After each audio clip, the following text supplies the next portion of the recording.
আদিকাণ্ডে রামের জন্ম, সীতা দেবীর বিয়া। অযোধ্যা কাণ্ডে রামচন্দ্র গেলেন ভরতকে রাজ্য দিয়া।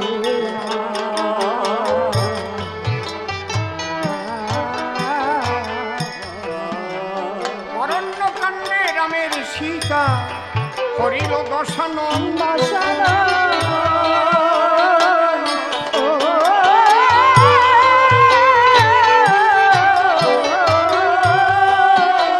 কিষ্কিন্ধা কাণ্ডে বালি বদল সুগ্রীবের মিলন।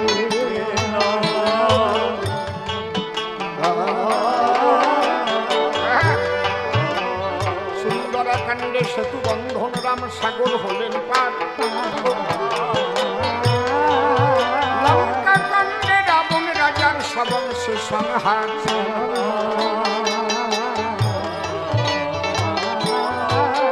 উত্তরাকাণ্ড এ যে সর্বকাণ্ডের অবশেষ।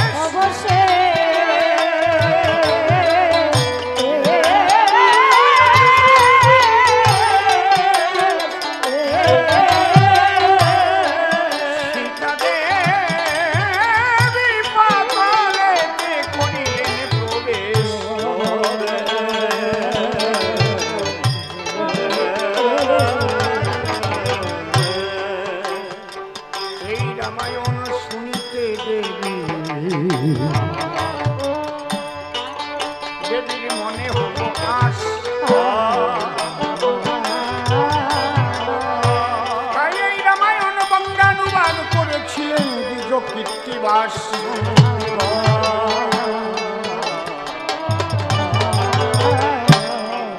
কৃত্তিবাস রচিলেন অমৃতের ভাণ্ড।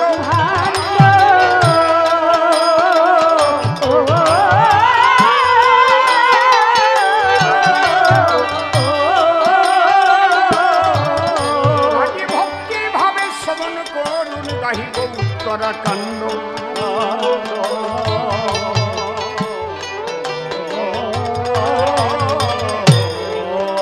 উত্তরাকাণ্ড শ্রবণ করুন যে মধুর রামায়ণ। যে কাণ্ডেতে রাম সীতার হইবে মধুর মিলন।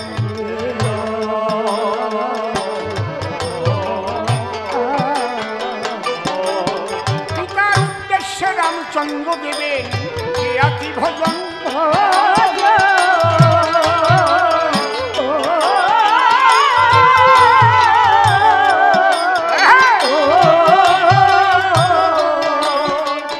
অযোধ্যাতে পিতা পুত্রের হইবে মিলন।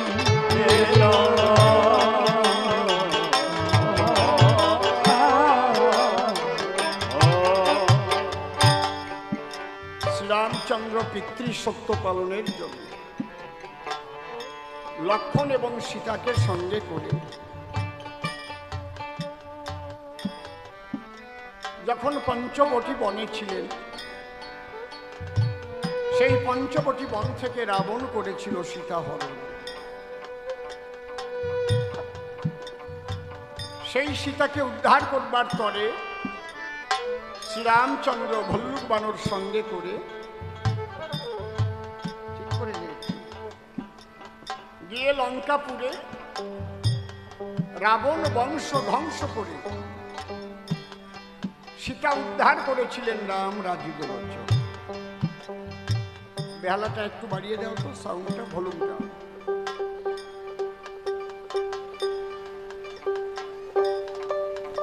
সীতা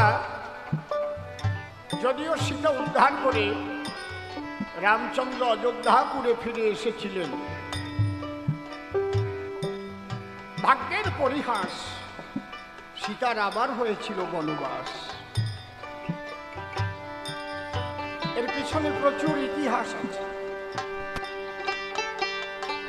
একবার মনে গেল আবার কেন বনবাস, তার কারণ থাকে না। যদি সময় পাই বলবে।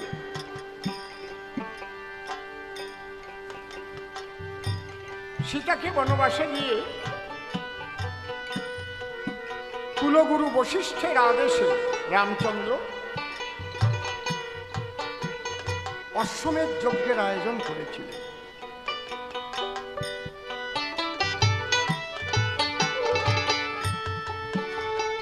সেই যজ্ঞের ঘোড়া 3 দিক জয়ী হয়ে বাল্মীকির তপবনে গিয়ে বাধা পড়ল তাদের হাতে। ওই যে সীতাকে বনে দিয়েছিল, সেই সীতার বনে গিয়ে 2টো সন্তান হলো বাল্মীকির তপবন। সন্তান হলো 2 জন। কি নাম? লব আর কুশি। তো সবাই জানে। সেই লবকুশির সঙ্গে যুদ্ধ হল। লবকুশি ঘোড়া কেন বেঁধেছিল? লিখতে লিখতে ঘোড়ার সেই যে যুদ্ধের জয় পতাকায় এমনই একটা কথা লেখা ছিল, যে কথা লেখা থাকলে কারো চোখের সামনে পড়লে সে ঘোড়া না বেঁধে পারবে না। সতী মায়ের পুত্র হলে অশ্বতী বাঁধিবে, আর অসতীর পুত্র হলে অশ্ব ছেড়ে দেবে। যদি কারো চোখের সামনে এই ঘোড়া পড়ে, সে ছাড়ে। তোমার মা একাই সতী, আর সতী নাই।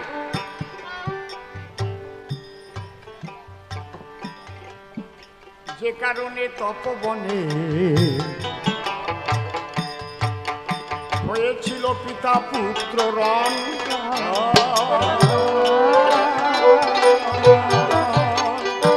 সেই যুদ্ধে পরাজিত হলো ভাই 4 জন, রাম লক্ষ্মণ ভরত শত্রুঘ্ন। পরাজিত হয়ে গেল লবকুশির কাছে যুদ্ধ। কেন? মায়ের আশীর্বাদ ছিল, মা সীতা।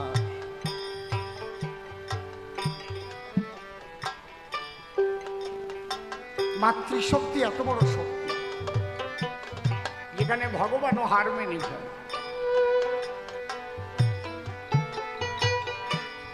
বিশাল সৈন্যবাহিনী নিয়ে রামচন্দ্র, লক্ষ্মণ, ভরত, শত্রুঘ্ন সবাই অচৈতন্য অবস্থায় পড়ে আছে, পরাজিত হয়ে। মহামুনি বাল্মীকি ভাবলেন, আমি রাম জন্মগ্রহণ করার 60,000 বছর পূর্বে যে রামায়ণ খানা লিখেছিলাম, সেই রামায়ণ পূর্ণ হতে চলেছে।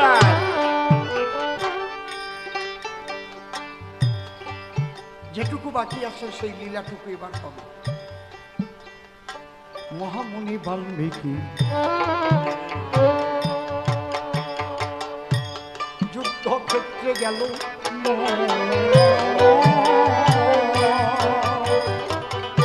চারি ভাইয়ের ওই দুরবস্থা দেখিতে এসে পেল।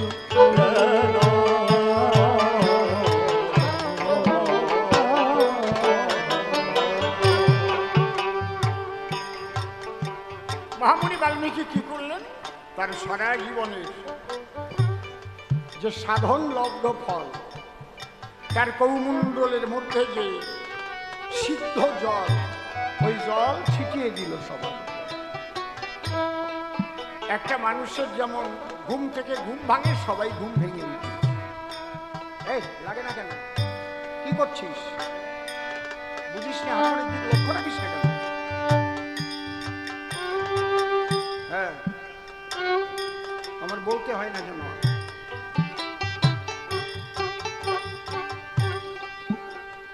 শ্রীরামচন্দ্র কহে, মুনি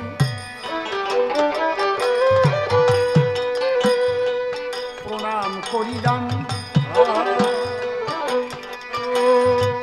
মুনি কহে, শুনো শুনো রাম ভগবান।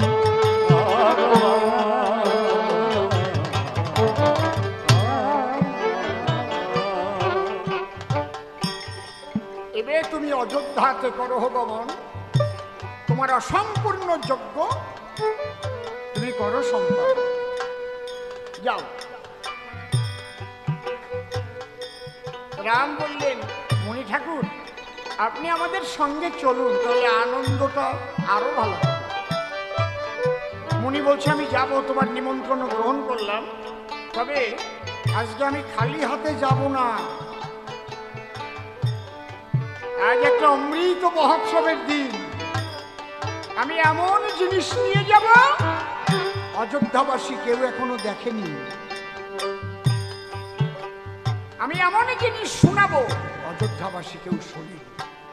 যাও, আমি আসি। মুনির আজ্ঞা পেয়ে দাম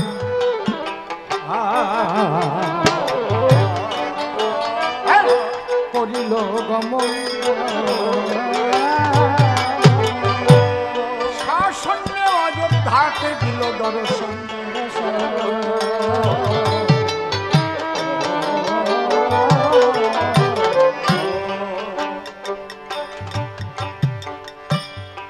মুনি ঠাকুর ভাবছে তাহলে আমাকে নতুন জিনিস নিয়ে যেতে হবে। কি? আজকে আমি লব আর কুশিকে নিয়ে যাব, নতুন জিনিস শোনাবো। ওদের দু ভাইকে দিয়ে আমি রামায়ণ হরি হরি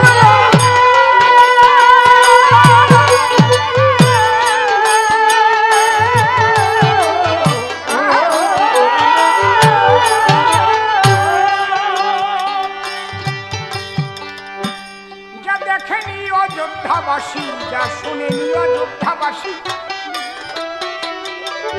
তারা দেখে শুনে হবে খুশি। তবে আমি লব আর খুশিকে সীতার কাছ থেকে নিয়ে আসি। ছোট মুনি ঠাকুর মা সীতার কাছে গিয়ে হাজির, গিয়ে দেখে মা আমার রাম রাম বলে কাঁদছে, দু চোখের জলে বুক ভেসে যাচ্ছে।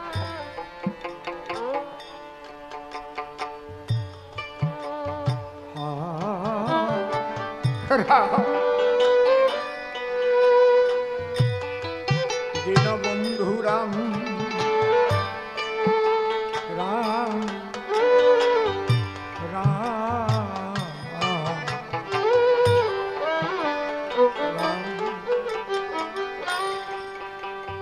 হে অধম তারুণ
কাঁদবো না। মাসিটা বলছে মুনি ঠাকুর আমি কাঁদবো না তো কাঁদবে কি? আমার মতো হতভাগী নিয়ে কে আছে? একবার নয় দুইবার বনবাস।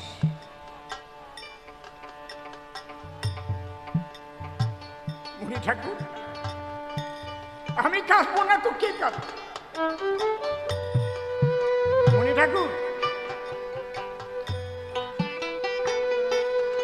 আমাদের ধর্মে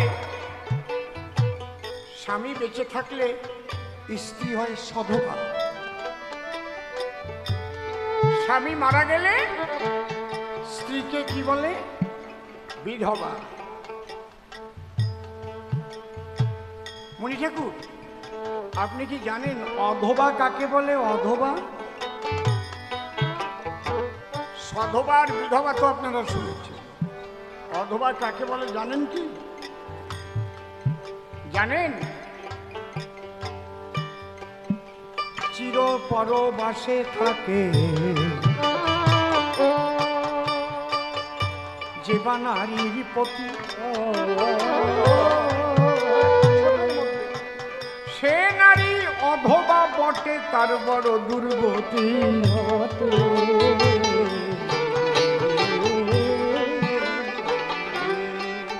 স্বামী মরে গেলে তো বিধবা হয়, কিন্তু মরে যায়নি।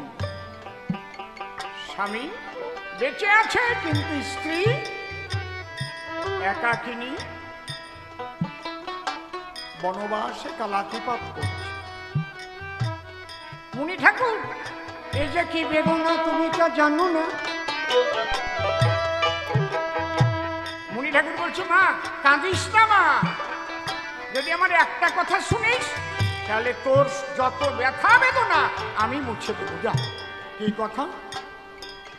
মাত্র একদিনের জন্য তোর লব খুশিতে আমার ভিক্ষা দে। একদিন। বলে, মুনি ঠাকুর আপনি কি বলছেন? এক দণ্ড না দেখলে আমি লব খুশিকে থাকতে পারি না। আমার যখন গাবের জন্য প্রাণটা কেঁদে ওঠে, ওরা দুই ভাই এসে আমার নিকটে গলা জড়িয়ে ধরে মা মা মা বলে থাকে।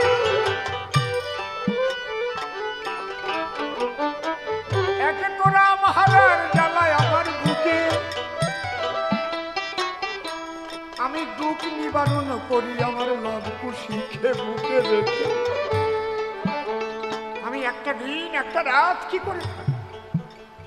মা, ও মা, অনেক বড় কিছু পেতে গেলে না অনেক বড় কিছু ত্যাগ করতে হয়। যে ত্যাগ করতে জানে না সে বড় কিছু কখনোই পায় না। যেমন ঈশ্বরের পরে আর কিচ্ছু নেই। ঈশ্বর প্রাপ্তি হতে গেলে তার কত কিছু ত্যাগ করতে হয়।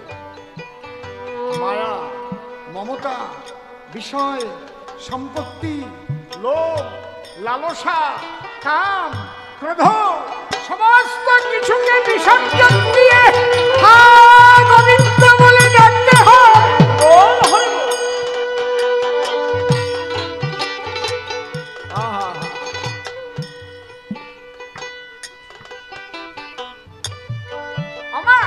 তুমি সেই রামচন্দ্রকে পাবে, তোমার দুঃখ মোচন হবে। তুমি একদিনের জন্য লব খুশিকে ছাড়তে পারবে না? বলে, হ্যাঁ পারবো। পাবো তো? আমার প্রাণনা, আমার প্রাণপতিকে পাবো। মা কথা দিচ্ছি। লব খুশি ওরা ছুটে এসছে। দাদু ভাই আমার সঙ্গে যেতে হবে। কোথায়? নিমন্ত্রণ খেতে। মানে আমাদের নিমন্ত্রণ? আমাদের তো কেউ কোনোদিন নিমন্ত্রণ করে না। আমরা ভিক্ষা করতে যাই, তাও দিতে চাই না। খুব ভালো জায়গায় নিয়ে যাব, চলো। মাকে প্রণাম দিয়ে চলো। যখন মায়ের দুটি চরণ ধরে প্রণাম করে, মা বলছে, লব খুশি কখনো যদি বিপদে পড়িস তাহলে আমার দোহাই দিস। দোহাই মাসিকা, দোহাই মাসিকা, দোহাই মাসিকা, যা তোর সর্ব বিপদ তোদের কেটে। মায়ের আশিস নিয়ে মাঠে চলে কখনো মুনির সাথে। লব খুশি ওরা দুটি ভাই,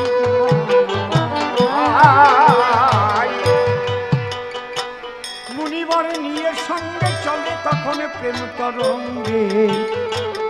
কিছু দূরে দিয়ে দিল ঠাই,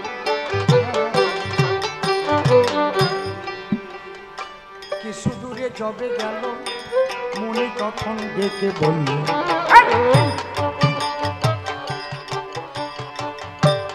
লব খুশি আমার কথা লবে।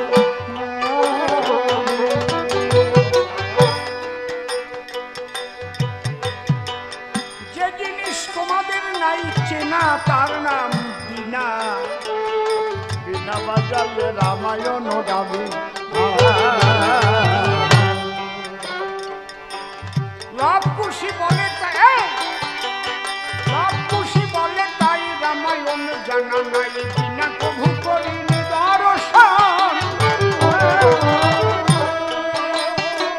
মুনি ঠাকুর যোগ বলে দুখানা বিনা সৃজন করে দিয়ে, দু ভাইয়ের পরে তখন করিল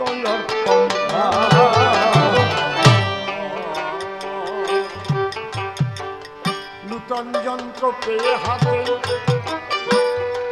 বড় আনন্দ চিঠি। মুনি বলে, মা সরস্বতী দু ভাইয়ের কাঁধে এবারে করো ভর। তুমি মাতা না থাকিলে ওরা যে শিকার করছি ছেলে, বিনা বাজাইতে পারিবে না আর।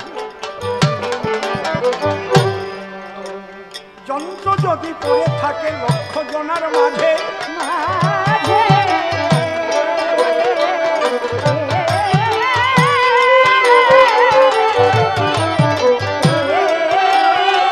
যান্ত্রিক বিহনে যন্ত্র কেমন করে বাজে।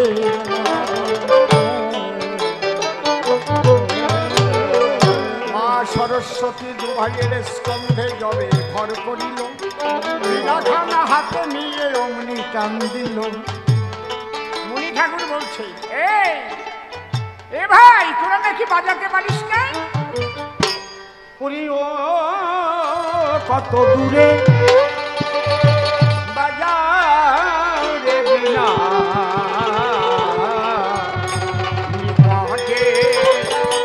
বাজারে শুনি।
তোমরা বলছিলে আমরা বিনা বাজাতে পারি না, বিনা চিনি না। এত সুন্দর করে কি করে বাজাচ্ছে? সব খুশি বলে দাদু আমরা তো জানি না,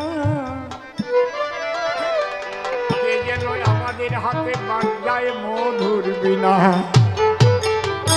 স্বয়ং মা সরস্বতী বাজাচ্ছে, মাই গাইছে। দাদু ভাই চলো বিনা হাতে দু ভাই তখন করিল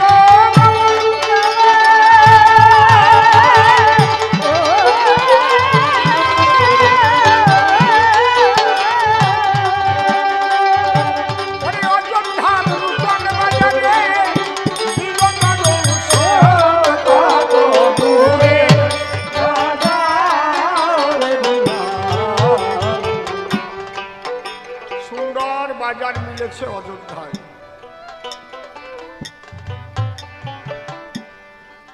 কত দোকান, কত খরিদ্দার, তার পাশেই ছোট্ট মাঠ। মুনি ঠাকুর বলছে, দাদু ভাই শোনো একটা কথা বলি, তোমরা এখন খুব ভালো শিল্পী হয়ে গেছো তো, তোমাদের এইভাবে কোথায় নিয়ে যাওয়া যাবে না। খুব ভালো বিনা বাজাচ্ছ, ভালো গান গাচ্ছ, মনোহর সই। দাদু ভাই একটা কাজ করতে হবে, এই মাঠের পাশে বসে বসে তোমরা মনের আনন্দে বিনা বাজিয়ে বাজিয়ে রামায়ণ গাও। দেখবে তোমাদের যত্ন করে নেবার জন্য এমন একজন আসবে, তোমাদের কাঁধে করে নিয়ে যাবে, তোমাদের কত ভালোবাসবে। আরে রাম নাম সে বড় ভালোবাসে, রাম নাম শুনলেই তার চোখে জল আসে। খুশি বলছে লব কি ভাই, দাদু আমাদের এখানে ফেলে যেতে চাইছে কেন? বলল নিমন্ত্রণে নিয়ে যাবে। এখন আমাদের বসে বসে বসে বাজারের পাশে রামায়ণ গাইতে হবে, বিনা বাজাতে হবে, আর দাদু আগে যাবে। তারপরে যদি বলে নিমন্ত্রণ বাড়ি আর খাবার নাই, তাহলে আমাদের তো না খেয়ে বাড়ি যেতে হবে। লব বলছে, খুশি রে, এতদিন থেকেও দাদুকে চিনতে পারিস কি? আমরা তো নিরাশ্রয়, আমাদের কেউ নেই, আমাদের দাদুই তার তপবনে আমার মাকে আশ্রয় দিয়েছে বলে আজ আমরা দু ভাই দাদুর কোলে পিঠে মানুষ। আমাদের আর কে আছে বল? দাদু যা করে আমাদের মঙ্গলের জন্যই করবে, নির্ভর কর না দাদু।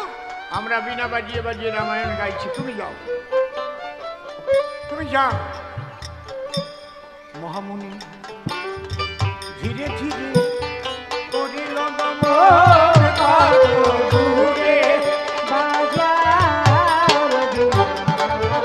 বিনার সরে দু ভাই গাহে মধুর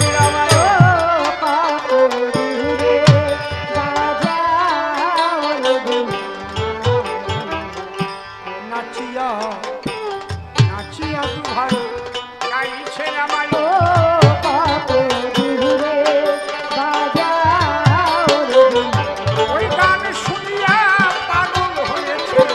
জনগণের মন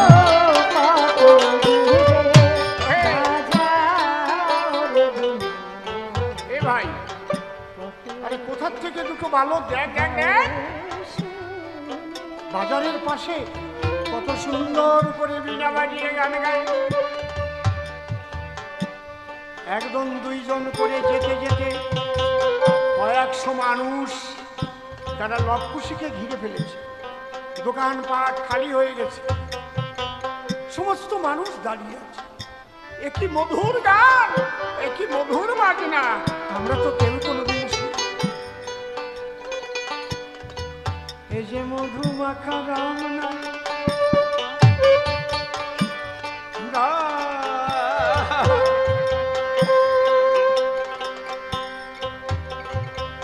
কেউ ভালোবেসে কিছু খাবার কিনে নিয়ে এসে দিতে যাচ্ছে, কেউ বলছে না গাইতে দে রে, তোরা গানে ব্যাঘাত ঘটাস না, এমন রাম নাম জীবনে শুনিনি, একবার গাইতে। এই যে মধুর নাম, এই যে মধু মাখা রাম নাম,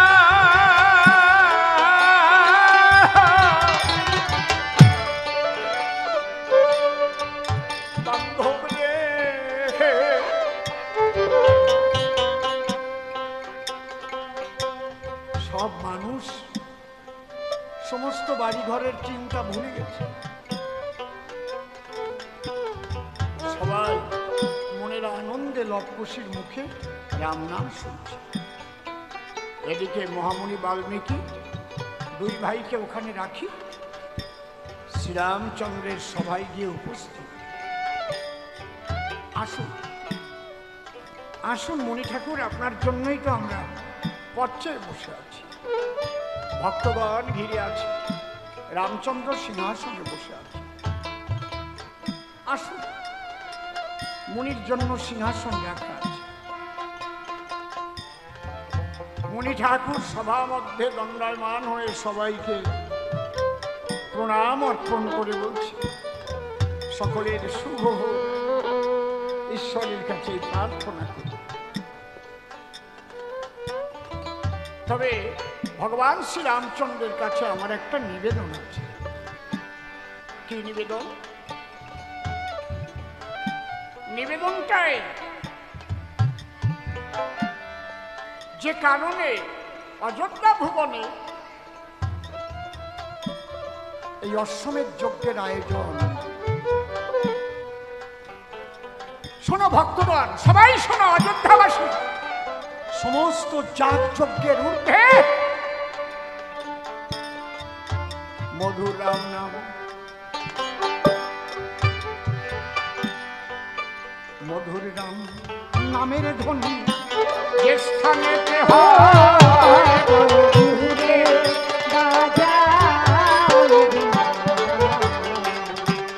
কোটি কোটি পাপ থাকিয়েছে পাপ পাপ দূরে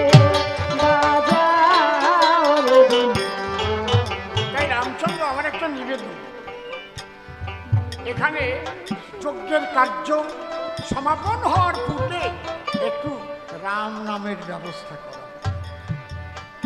লক্ষণ একটু বেয়ারা বেশি, লক্ষণ লাভ দিয়ে উঠেছে। ও দাদা, এই যে সেই মুনি, আমরা 3 দেশ জয় করে এই মুনির তপবনে যাওয়ার পরেই তো আমাদের দুর্দশা হয়েছিল। আজকে ওনারা নিমন্ত্রণ করা হয়েছে, শুধু বাও হাত ঢুকো পাচ্ছে। হ্যাঁ, রামচন্দ্র বলছে দাঁড়াও না মুনি ঠাকুর, আপনি আর একটু পরিষ্কার করে বলুন তো কি ব্যাপার। বলে আমার কথা হচ্ছে তোমার অন্য অন্য কাজ যা করো আর না করো, অন্তত এখানে রাম নামের ব্যবস্থা করো।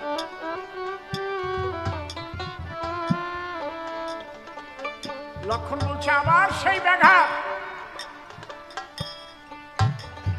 এইবার মুনি ঠাকুর কহে লক্ষণ শোনো দিহে মন, রাম নামের প্রতি অবহেলা করো কি কারণ। লক্ষণ, তোমাদের জন্মের আগের একটা ঘটনা, এই রাম নামে অবহেলা করে যে আগে ঋষিপুত্র ছিল,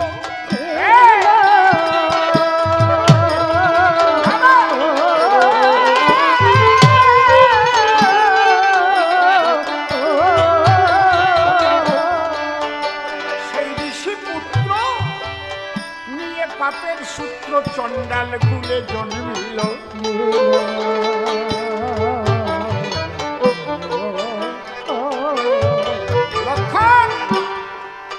যখন বারবার বলছো শোনো, এই রাম নামের কি মহিমা কহি তব কাছে,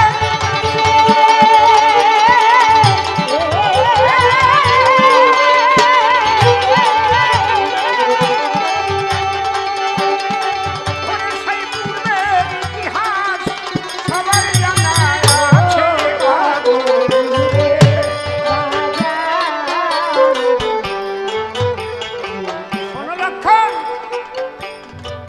তোমরা তখন করনি জন্ম,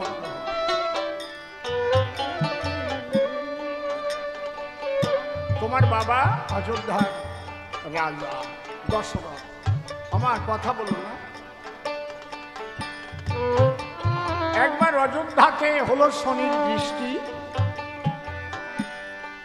যে কারণে প্রখর রৌদ্র হলো অনাবৃষ্টি। রৌদ্রের উত্তাপে ফসল পুড়ে হলো ছাই। নদ নদী পুকুর আদিতে কোথাও জল নাই, খাদ্যাভাব, জলের অভাব। কি করে মানুষ বাঁচবে? তাই প্রজাবর্গ এসে রাজার পাশে বলল, রাজামশাই আপনার এই দেশে আমরা থাকবো না, আমরা দেশ ত্যাগ করব। কেন, কি হয়েছে? বলে আমাদের খাদ্য সমস্ত পুড়ে ছাই হয়ে গেল, জমির পাকা ফসল, আর এদিকে নাই জল। কোনো মতে সরুজ নদীতে একটু জল আসে, কিন্তু যাওয়া যায় না তার কাছে। দীর্ঘহস্তি, ওরা প্রচন্ড গরমে বনের থেকে বেরিয়ে ওই জলের মধ্যেই পড়ে থাকে। ওই ঘোলা জল পান করাও যাচ্ছে। রাজা দশরথ বলছে, শোনো, জ্বালা 3 প্রকারের আছে, যার নাম ত্রিতাপ জ্বালা। আধ্যাত্মিক, আদি ভৌতিক, আদি দৈবিক। আধ্যাত্মিক জ্বালাটা কি? যে জ্বালা কারো কাছে যায় না বলা, আপনি হরির সবাই যাচ্ছেন, কাঁদছেন, হরি নাম শুনে কাঁদছেন, নাম কীর্তন হচ্ছে, আপনি কাঁদছেন, কেন কাঁদছেন বলতে পারবেন? একটা ভক্তিমূলক গান শুনছেন, দুই চোখ দিয়ে জল আসছে, ভক্তির কথা শুনছেন, দু চোখ দিয়ে জল আসছে। যদি কেউ জিজ্ঞেস করে এই তুই কান্দিস কেন, এই জায়গায় দাঁড়াইয়ে কবি লিখেছে, ওরে এ যে না বলায়া ব্যথা রে তোমা বলার জানাবো কারে, ও সে ব্যথা বলা যায়। কেন যে কাঁদে কেউ বলতে পারে, কাউকে বলে বুঝাতে পারবেন না। আপনি কেন কৃষ্ণ নাম শুনে কাঁদছেন, কেন হরি নাম শুনে কাঁদছেন? দু চোখের জলে ভেসে ধুলায় গড়ে গড়ে আধ্যাত্মিক জ্বালা।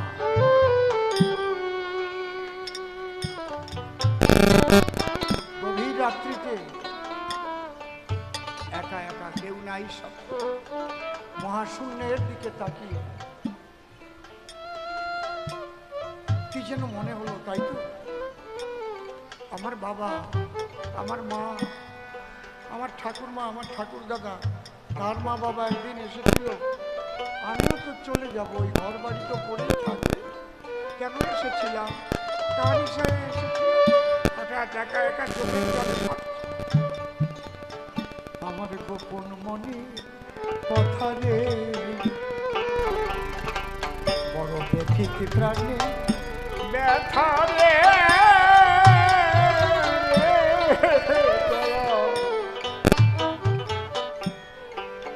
জানাবো কারে।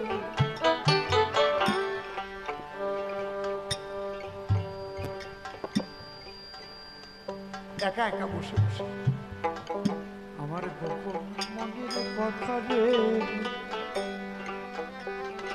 বড় ব্যথিত প্রাণে ব্যথা রে,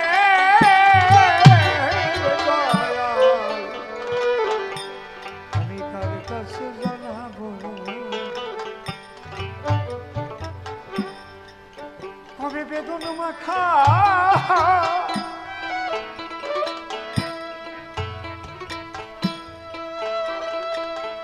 কবে বেদনা মাখা হিয়ারে পড়ে রে, দয়াল রে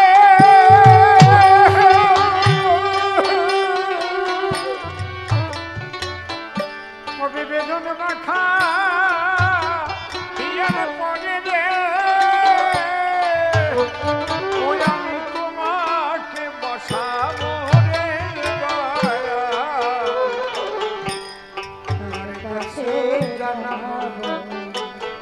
আমার গোপন মনের ব্যথা রে,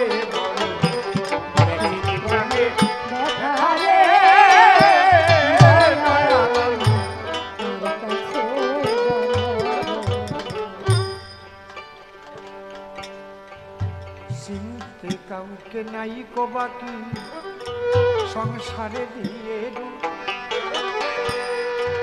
দেখি সরল প্রাণে গরল ঢালা বন্ধু মেলে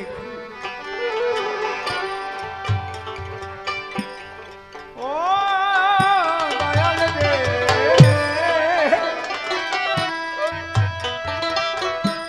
ওরে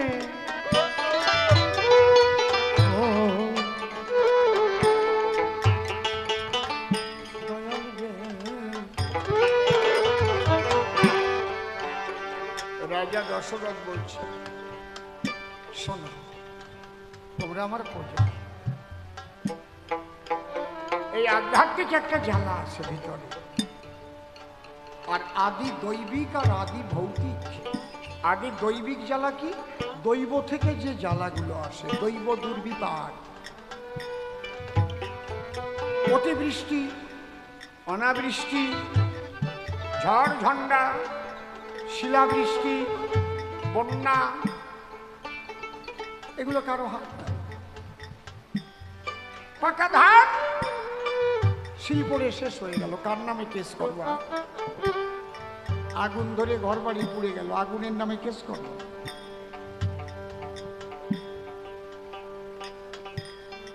তাহলে আধ্যাত্মিক জ্বালার কোনো ওষুধ নাই। আর দৈব দুর্বিপাকের নালিশ করার জায়গা নাই। কিন্তু আদি ভৌতিক অর্থাৎ ক্ষিতি অর্ধেশ মরুদ্বম পঞ্চভূতে পুরাদম, এই পঞ্চভূতাত্মক দেহগুলো থেকে যে যন্ত্রণা আসে আমি তার পাশে দাঁড়াতে পারি নিরসন করবার জন্য। যেমন দ্বিঘষ্টি, আমি দ্বিঘষ্টি নিধন করব, সরুজু থেকে ওকে তাড়িয়ে দিয়ে আমি জলের ব্যবস্থা করব। বলে এইটুকু করুন। প্রজাবর্গ খুশি হয়ে বিদায়।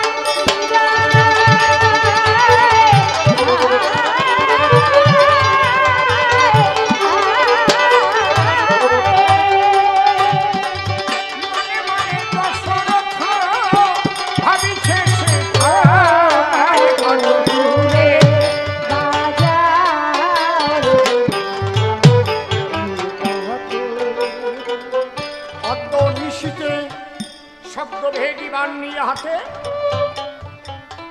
ওই দ্বিঘষ্টি বধিতে আমি যাব।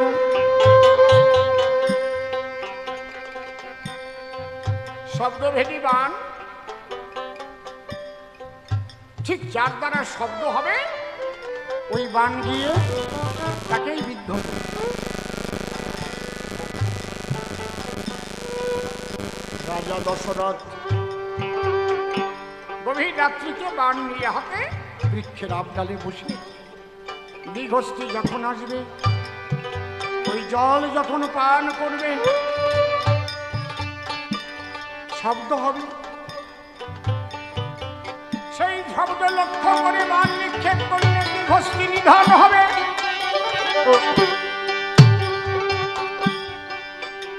কিন্তু ঘটনা উল্টো ঘটে গেল।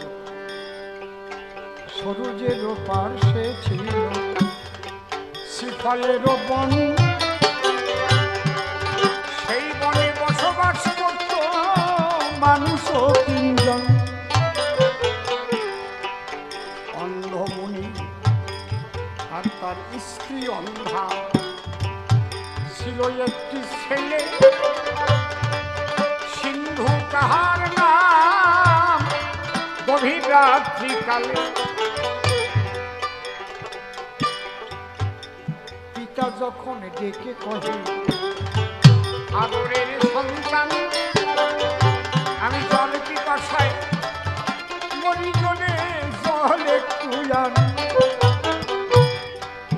আলাভু পাত্র সঙ্গে করে সিন্ধুমুনি যিনি সরোজ নদীতে জল ভরিতে চললেন। বাবা বাবা জল। সিন্ধুমুনি বাবাকে জল পান করাবে বলে ঠিক কলসির মতোই একটা পাত্র ভরা, মুখটা ছোট, ওই নিয়ে যখন ওই জলের মধ্যে ওইটা ডুবিয়ে দিয়েছে, সামনে পিছনের দিকটা কিন্তু রাজা দশরথ। আর ওই জল ভরলে কি হয়, একটা শব্দ ওঠে না, কলসির চুগনি দিয়ে ধরবেন, বুক বুক বুক বুক বুক বুক বুক বুক বুক বুক বুক, ওই শব্দ যখন উঠেছে দশরথ মনে ভাবে দ্বিঘষ্টি বুদ্ধি এলো।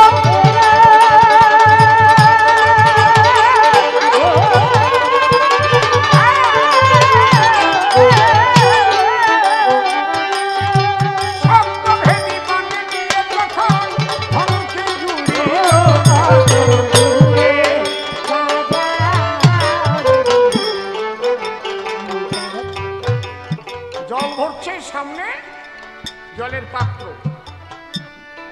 তাহলে বাঘ ওই জলের পাত্রই বিদ্ধ করবে, কিন্তু পেছন থেকে সিন্ধুকে ভেদ না করে তোর জলের পাত্রে পৌঁছানো যায় না। বধিবারে দ্বিঘষ্টি যখন বাঘ ছাড়িয়া দিল,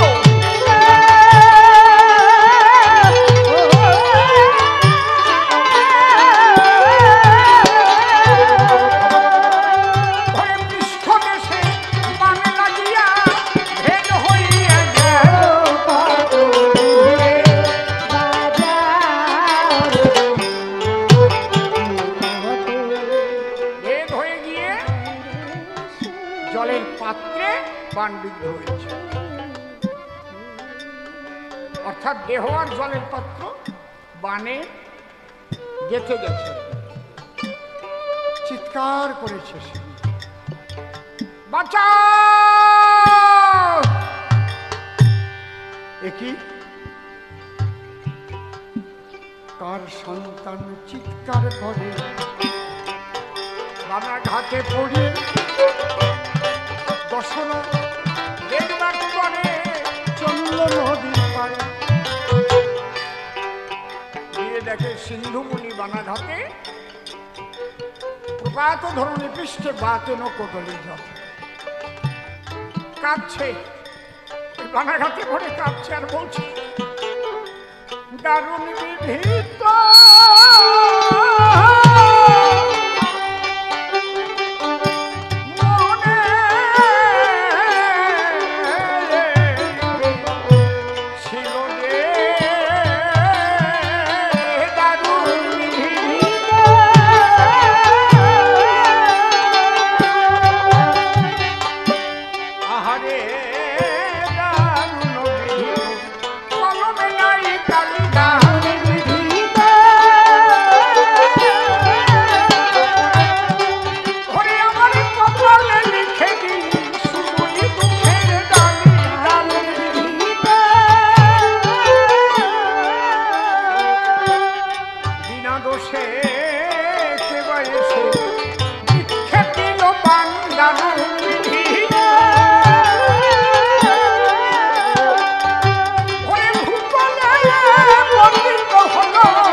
ছটফট করছে।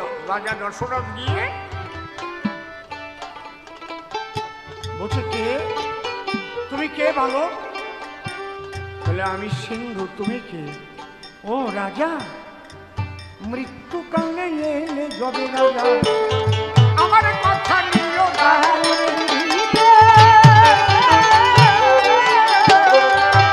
আমার পক্ষে যে বাবা মেরেছে তার বিচার করে দিও।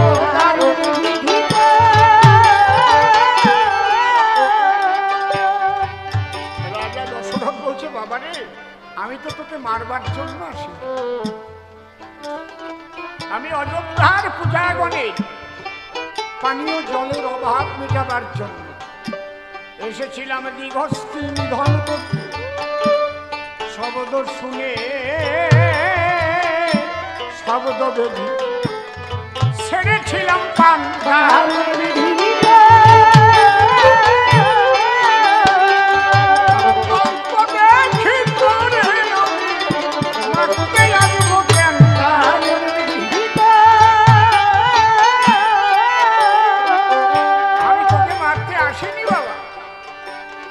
দাঁড়ার চেষ্টা করে। বলে, দাঁড়াও, আমার গায়ে হাত দেওয়ার আগে শুনে নাও রাজা, আমি কেন এসেছিলাম জানো? পিতা ঘরে জল ছটফট ছটফট করে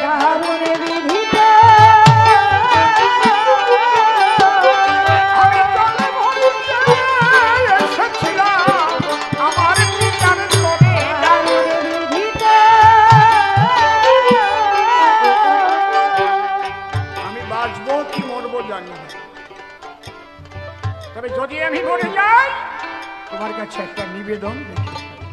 কি নিবেদন?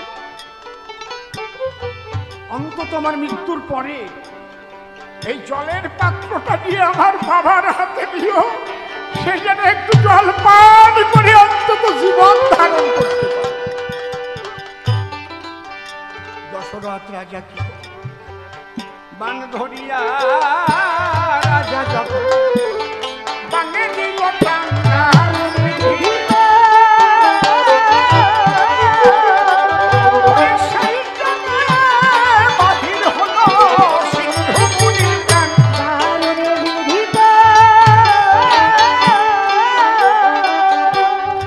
সিন্ধুকে স্কন্ধে তুলে অপর হস্তে জলের পাত্র নিয়ে অন্ধমুনির গৃহাভিমুখে চলছে।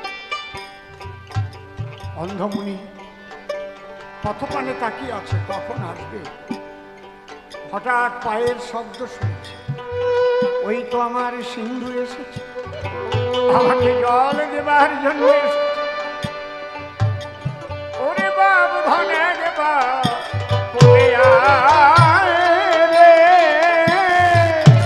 ওরে বাপ ধনে দেবা।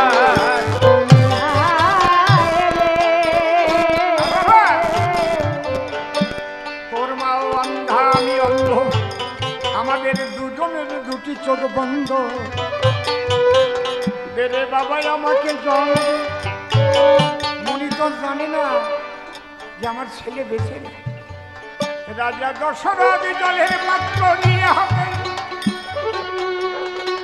কোনো কথা না বলে অন্ধমুনির সাক্ষাতে গিয়ে ওই পাত্র তারে করেছে দান। আর ঢক ঢক ঢক ঢক করে মুনি আনন্দে করেছে জল পান। বাঁচালি বাবা, বাঁচালি আমায়, হায় হায়। ওরে বাপ ধনে দেবা ওরে আয় রে, ওরে বাপ ধনে দেবা ওরে আয় রে,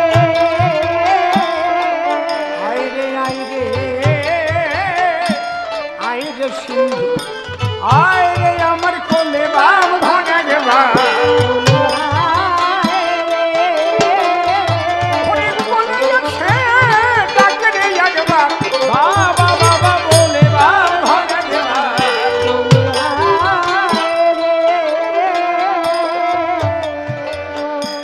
রাজা দশরথ দেখল আর তো লুকিয়ে থাকা উচিত হবে না। রাজা বলছে, মুনি ঠাকুর, আমি আপনার সিন্ধু মুনি নই। কে তুমি? আমি অযোধ্যার রাজা দশরথ। মুনি কহে, ওহে রাজা, তুমি কেন এলে? জল ভরিতে গিয়েছিল আমার আদরের ছেলে।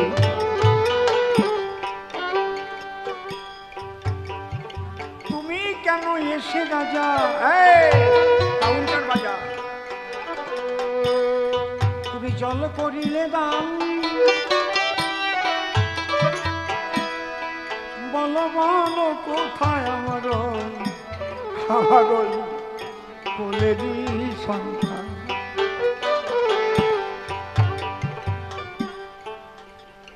রাজা বলছে, মুনি ঠাকুর, আমি নিঘস্তে নিধনের জন্য এসেছিলাম, শব্দভেদী বাণ নিয়ে বসেছিলাম, কিন্তু তোমার ছেলে সিন্ধু সরযূতে জল আনতে গিয়েছিল। পাত্রে যখন জল ভরছিল তখন শব্দ হচ্ছিল, সেই শব্দ শুনে আমি বাণ নিক্ষেপ করেছিলাম। আমার অনিচ্ছাকৃত ত্রুটির জন্য সিন্ধু ইহলোক থেকে পরলোকে চলে গেছে। যার পাখি তার কাছে গেছে, খালি খাসা পড়ে আছে। অন্ধমুনি বলছে, রাজা তুমি জানো না, জানো না, জানো না রাজা, পুত্র কেমন ধন, অন্তিমকালে করেনি দেয় মধুর নব সংকীর্তন।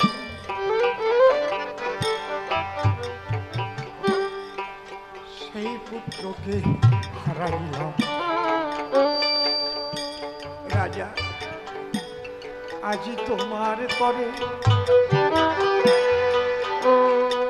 অভিশাপ করিব রাজা, জানবে বিশ্বের নারী নয়। কি অভিশাপ? আমি যেমন আজ পুত্র শোকে জর্জরিত হচ্ছি, তোমাকে অভিশাপ করছি, তোমারও যেন পুত্র শোকে মৃত্যু হয়।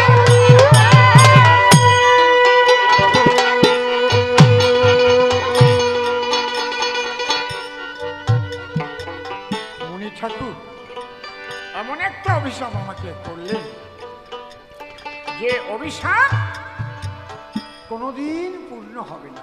কেন? আমি সন্তানের আশায় আশায় 749টা বিবাহ করেছি, অদ্যাবধি আমার কোনো পুত্র সন্তান নেই।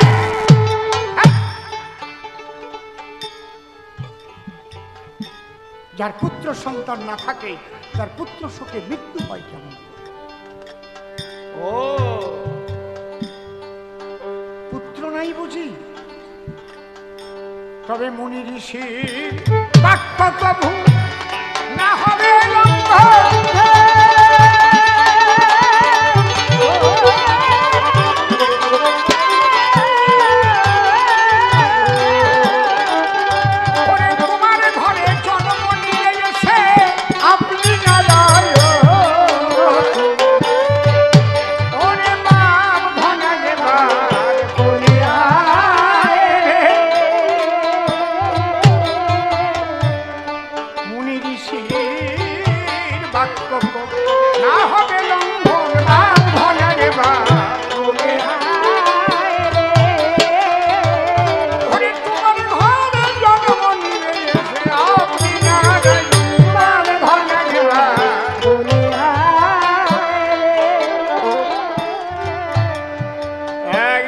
চতুরাংশে জন্ম নেবে সূর্যবংশে। সেই পুত্র গেলে বনবাসে, তোমার ঘটিবে মরণ। বাবা রাজা দশরথ যেন অন্ধকার দেখিছে পথ, দেখি করলাম আমি চিন্তায় চিন্তায় শশী সম বদন মলিন হয়ে অত্যন্ত দুশ্চিন্তা। আমি কি করলাম? আমি একবার যাই কুলগুরু বশিষ্ঠের কাছে। রাজা দশরথ কুলগুরু বশিষ্ঠের কাছে যখন বিধান নেবার জন্য যাচ্ছে, বশিষ্ঠ বাড়িতে নেই, আশ্রমে নেই, আছে তার পুত্র বামদেব। গিয়ে বলছে, আমার তো মনের জ্বালা, বড় অন্যায় করেছি, আমি ঋষি পুত্র বধ করেছি, বড় অন্যায় করেছি, আমাকে একটা বিধান দাও যাতে অন্তত আমার এই জ্বালা যন্ত্রণা থেকে মুক্তি পাই, তারপরে ঋষির অভিশাপ পূর্ণ হোক। কিন্তু আমি কি আর বেঁচেই থাকতে পারবো? তখন বামদেব বলছে, শোনো, একটা কাজ করো। কি?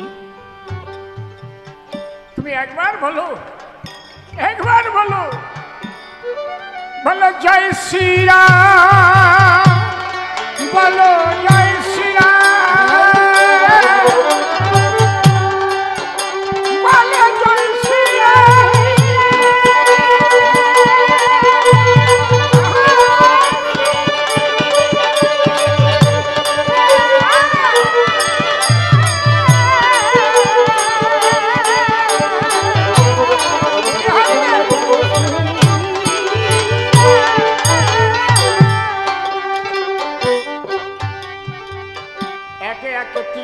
যখন রাম নাম দিল,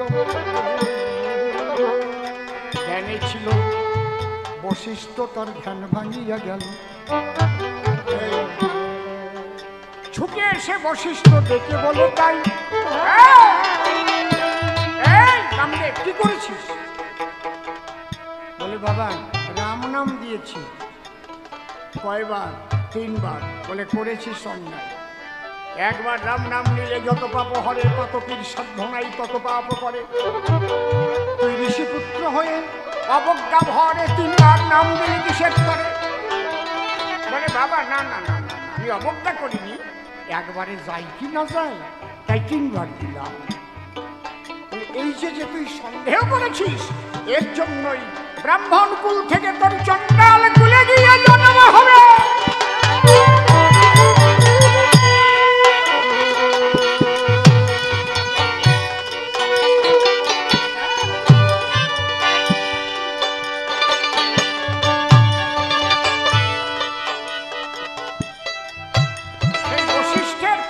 বামদেব হলো বৃহৎ চণ্ডাল,